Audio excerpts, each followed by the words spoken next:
Assalamualaikum warahmatullahi wabarakatuh. My name is Fabiola Palen and I would like to interpret one of a video about a mental health. So here we go.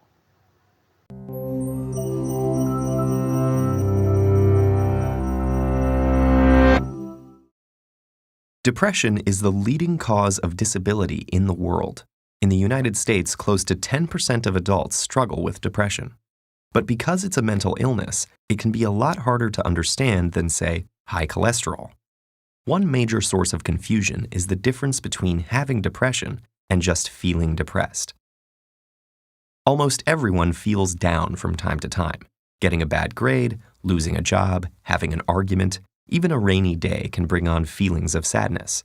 Sometimes there's no trigger at all. It just pops up out of the blue. Then circumstances change, and those sad feelings disappear. Clinical depression is different. It's a medical disorder, and it won't go away just because you want it to. It lingers for at least 2 consecutive weeks and significantly interferes with one's ability to work, play, or love. Depression can have a lot of different symptoms: a low mood, loss of interest in things you'd normally enjoy, changes in appetite, feeling worthless or excessively guilty, sleeping either too much or too little, poor concentration, restlessness or slowness, loss of energy, or recurrent thoughts of suicide. If you have at least 5 of those symptoms, according to psychiatric guidelines, you qualify for a diagnosis of depression. And it's not just behavioral symptoms. Depression has physical manifestations inside the brain. First of all, there are changes that could be seen with the naked eye and X-ray vision. These include smaller frontal lobes and hippocampal volumes. On a more micro scale, depression is associated with a few things: the abnormal transmission or depletion of certain neurotransmitters, especially serotonin, norepinephrine, and dopamine, blunted circadian rhythms, or specific changes in the REM and slow wave parts of your sleep cycle, and hormone abnormalities, such as high cortisol and deregulation of thyroid hormones. But neuroscientists still don't have a complete picture of what causes depression. It seems to have to do with a complex interaction between genes and environment, but we don't have a diagnostic tool that can accurately predict where or when it will show up. And because depression's symptoms are intangible, it's hard to know who might look fine but is actually struggling. According to the National Institute of Mental Health, it takes the average person suffering with a mental illness over 10 years to ask for help. But there are very effective treatments. Medications and therapy complement each other to boost brain chemicals. In extreme cases, electroconvulsive therapy, which is like a controlled seizure in the patient's brain, is also very helpful. Other promising treatments, like transcranial magnetic stimulation, are being investigated too. So if you know someone struggling with depression, encourage them, gently, to seek out some of these options. You might even offer to help with specific tasks, like looking up therapists in the area or making a list of questions to ask a doctor. To someone with depression, these first steps can seem insurmountable. If they feel guilty or ashamed, point out that depression is a medical condition, just like asthma or diabetes. It's not a weakness or a personality trait, and they shouldn't expect themselves to just get over it, any more than they could will themselves to get over a broken arm. If you haven't experienced depression yourself, avoid comparing it to times you've felt down. Comparing what they're experiencing to normal temporary feelings of sadness can make them feel guilty for struggling. Even just talking about depression openly can help. For example, research shows that asking someone about suicidal thoughts actually reduces their suicide risk. Open conversations about mental illness help erode stigma and make it easier for people to ask for help. And the more patients seek treatment, the more scientists will learn about depression, and the better the treatments will get.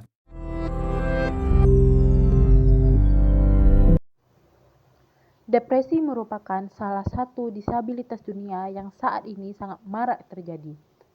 Di Amerika Serikat, 10% dari orang dewasa di sana mengalami depresi. Namun, beberapa orang mengira bahwa depresi dan rasa sedih merupakan hal yang sama. Sangat jarang sekali diketahui oleh orang bahwa depresi dan rasa sedih itu memiliki gejala yang berbeda. Contohnya, rasa sedih merupakan emosional manusia yang sangat normal terjadi pada manusia dan salah satu hal yang sangat wajar terjadi pada manusia. Contohnya, saat mereka mendapatkan nilai yang jelek, bertengkar, lalu lalu lalu merasakan hal-hal yang tidak enak untuk mereka, dan bahkan hujan mempengaruhi rasa sedih mereka. Rasa sedih ini terkadang datang secara tiba-tiba dan bahkan tanpa alasan ini terjadi. Mengapa manusia menjadi sedih? Berbeda dengan depresi, depresi merupakan klinis yang cukup serius yang cukup serius terjadi pada manusia. Depresi mem, depresi dapat depresi depresi membuat zat kimia pada seluruh tubuh manusia itu mempengaruhi segala hal di dalamnya, dan itu membuat manusia yang depresi terkadang merasa lambat, tidak kondusif dalam bekerja, tidak selera makan, begadang, bahkan selalu menyalahkan dirinya sendiri.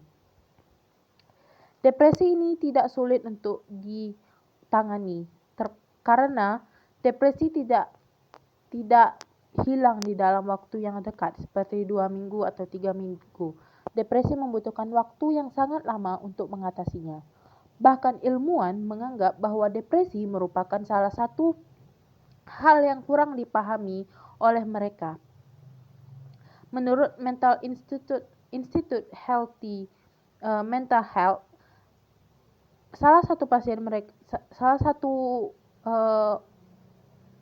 seseorang yang mental health itu sangat sulit disembuhkan, bahkan membutuhkan waktu selama 10 tahun untuk menyembuhkannya. Tetapi orang depresi atau mental health itu dapat disembuhkan dengan beberapa alternatif yang sudah ada saat ini, seperti obat-obatan, konsultasi kepada psikolog, psikiater, dan bahkan ada alat kejut listrik untuk menangani seseorang yang depresi. Orang yang depresi terkadang mereka membutuhkan pemahaman, bahkan dukungan dan tempat untuk cerita. Hal itu dapat mengurangi rasa depresi seseorang itu mengurang.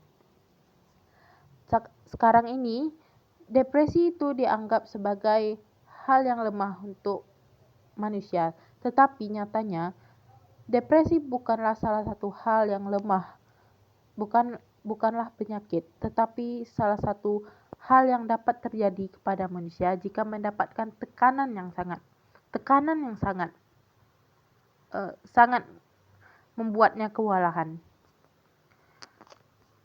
Dan untuk seseorang yang merasa belum pernah terkena depresi, semoga dapat dicegah dan